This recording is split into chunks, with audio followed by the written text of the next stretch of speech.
نحمده ونصلي على رسوله الكريم اعوذ باللہ من الشیطان الرجیم بسم اللہ الرحمن الرحیم ربی اشرح لی صدری ویسر لی امری واحلل عقدۃ من لسانی یفقہوا قولی۔ آیا کو لوگ یہ بتانا چاہتا ہوں کہ نجاشی بادشاہ جو تھا، جب اس نے مشرکین مکہ کے تحائف واپس کیے، ان کے دو بندوں کہا کہ تم اپنے تحفے لے کر واپس جا سکتے ہو، مجھے تمہارے تحفے نہیں چاہیے۔ جو مسلمان مکہ معظمہ سے ہجرت کر کے میرے پاس آئے ہیں، یہ لوگ میرے زیر نگرانی رہیں گے اور میرے پاس آزاد زندگی گزاریں گے، میں ان لوگوں کو آپ لوگوں کے حوالے نہیں کر سکتا۔ جب وہ لوگ مکہ معظمہ واپس آئے تو انہوں نے مشرکین مکہ کو آ کر نجاشی بادشاہ کے بارے میں بتایا کہ ایسے ایسے کر کے ہم نے اس کے سامنے باتیں رکھی تھیں، تو پھر ایسے ایسے کر کے اس نے مسلمانوں کو بھی بلا کر ان سے پوچھا۔ تو نجاشی بادشاہ نے آخر میں مسلمانوں کا ساتھ دیا، صحابہ کرام اور ظالمین کا ساتھ دیا، اور اس نے ہمارے تحفے واپس کر دیے، یعنی اس نے ہماری انسلٹ کی۔ تو یہ مکہ معظمہ کے جو لوگ تھے، جو بڑے بڑے سردار تھے، انہوں نے اس بات کو بہت زیادہ محسوس کیا کہ اتنی بڑی اس نے ہماری بےعزتی کی اور ہم اتنے بڑے سردار ہیں اور اس نے ہمارے تحفوں کو واپس کر دیا، اس نے ہمیں سمجھے کچھ نہیں۔ تو اس پر یہ لوگ جو تھے، انہوں نے ایک پلان کیا کہ اب دو باتیں ہیں، یا تو ہم اپنے بازو طاقت سے، زور سے نبی پاک صلی اللہ علیہ وآلہ وسلم کو ان کی تبلیغ کے مشن سے روک دیں، یا پھر ہم ان کو قتل کر دیں۔ تو ان لوگوں نے یہ دیکھا کہ رسول پاک جناب محمد رسول اللہ صلی اللہ علیہ وآلہ وسلم کے چچا تھے ابو طالب، وہ مسلمان تو نہیں تھے لیکن اللہ کے حبیب علیہ الصلوۃ والسلام کی حفاظت میں وہ رہتے تھے، اور انہوں نے پہلے بھی ایک وعدہ کیا تھا کہ اے میرے بھتیجے، اے محمد صلی اللہ علیہ وآلہ وسلم، جب تک میرے جسم میں جان ہے میں آپ کی مدد کرتا رہوں گا۔ ابو طالب جو تھے وہ مکہ معظمہ کے ایک سردار تھے، باعزت شخص تھے، ان کا ایک نام تھا، ان کی ایک بات مانی جاتی تھی۔ تو وہ لوگ جو تھے وہ اکٹھے ہو کر خواجہ ابو طالب کے پاس گئے، ان جا کر ابو طالب کو یہ بتایا کہ بات سنیں، ہم آپ کی عزت کرتے ہیں، آپ یہاں کے ایک معتبر شخصیت ہیں، معتبر شخص ہیں، تو بات سنیں، آپ اپنے بھتیجے کو ان کے اس مشن سے روکیں۔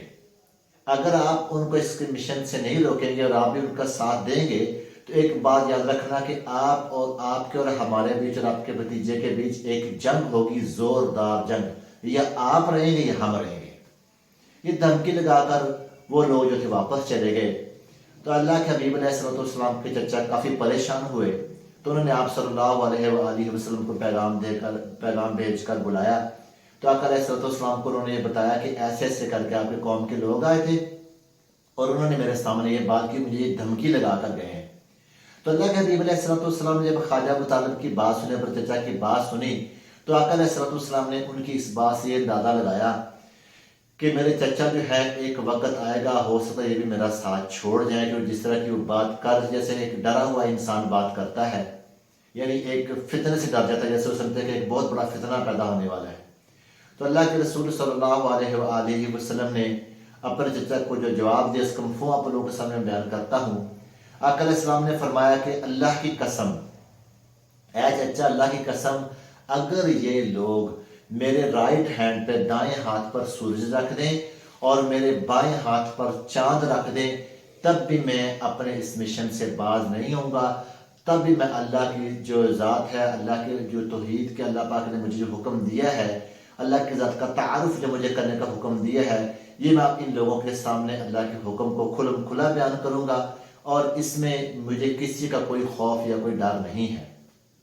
تو اللہ کے حبیب علیہ الصلوۃ والسلام نے جب یہ محسوس کر لیا تھا کہ آپ کے چچا بھی ایک وقت آپ کا ساتھ چھوڑ جائیں گے، تو آقا علیہ الصلوۃ والسلام کی آنکھیں اشک بار ہو گئی، یعنی آقا علیہ السلام کی آنکھوں میں پانی آ گیا۔ تو اللہ کے حبیب علیہ الصلوۃ والسلام رو پڑے۔ آقا علیہ السلام وہاں سے جب اٹھ کر چلے تو آپ کے چچا ابو طالب نے پیچھے سے آپ کو آواز دی، فرمایا بھتیجے میرے پاس آؤ۔ جب آقا علیہ السلام ان کے سامنے ہوئے تو انہوں نے آقا علیہ الصلوۃ والسلام کو یہ فرمایا کہ ایک بات یاد رکھنا کہ جب تک میرے جسم کے اندر جان ہے میں آپ کا ساتھ دوں گا، آپ کھلم کھلا اللہ کے دین کی دعوت دو، آپ لوگوں کے سامنے اللہ کے پیغام کو پیش کرو، میں آپ کے ساتھ ہوں۔ پھر کچھ اشعار انہوں نے عربی کے اندر کہے، اس کا ترجمہ آپ لوگوں کے سامنے میں بیان کرتا ہوں، جو خواجہ ابو طالب نے اشعار کہے تھے آقا علیہ السلام کے سامنے۔ انہوں نے کہا باخدا واللہ جیسے کہتے ہیں کہ مجھے اللہ کی قسم ہے وہ لوگ تمہارے پاس اکٹھے ہو کر بھی اپنے جیوت سمیت بھی ہرگز آپ کے پاس نہیں پہنچ سکتے یہاں تک کہ میں مٹی میں دفن ہو جاؤں. یعنی کہتا ہے کہ اگر میں مٹی میں دفن کر دی جاؤں گا یہی تو ہو سکتا ہے، لیکن لوگ آپ تک پہنچنے نہیں دوں گا. آپ اپنی بات کو کھلم کھلا لوگوں کے سامنے بیان کریں. اور انہیں کہا کہ آپ خوش ہو جائیں اور